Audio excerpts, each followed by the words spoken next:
Hi நண்பர்களே, welcome back to my channel. இன்றைக்கி என்னோடய சேனலில் என்ன பார்க்க போகிறோன்னா ப்ரான் மசாலா கிரேவி பற்றி தான் பார்க்க போகிறோம். அதுக்கு தேவையான இன்க்ரீடியன்ஸ் தக்காளி, வெங்காயம், பச்சை மிளகாய், கொத்தமல்லி, பூண்டு, இஞ்சி இதெல்லாம் ஃப்ரெஷ்ஷாக கட் பண்ணி எடுத்து வச்சுக்கலாம்.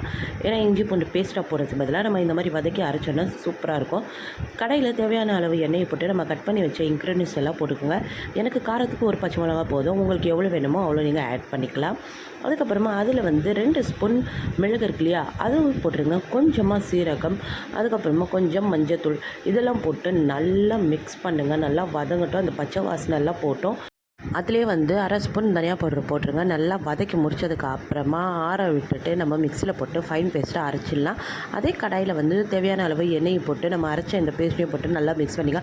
ஆல்ரெடி வதக்கியாச்சு, ஸோ அதனால் பயப்பட தேவையில்லை. லோ ஃப்ளேம்லேயே குக் பண்ணுங்கள். நம்ம க்ளீன் பண்ணி வச்ச ப்ரானையும் நல்லா போட்டு மிக்ஸ் பண்ணி தேவையான அளவு உப்பு போட்டு மிக்ஸ் பண்ணிவிட்டு கொஞ்சமாக தண்ணி ஊற்றிட்டு லோ ஃப்ளேம்லேயே குக் பண்ணுங்கள். நல்லா கொதிக்கிட்டோம். அந்த கிரேவி ப்ரானோட ஒரு பச்சை வாசனை போகணும். அது வரைக்கும் நல்லா கொதிச்சதுக்கப்புறமா நல்ல கிரேவி சுண்டி வந்துடும். அது வந்ததுக்கப்புறமா எடுத்து வச்சு சர்வ் பண்ணிங்கன்னா சூப்பரான ப்ரான் மசாலா கிரேவி ரெடி ஆகிடும். ட்ரை பண்ணுங்கள். பாய்.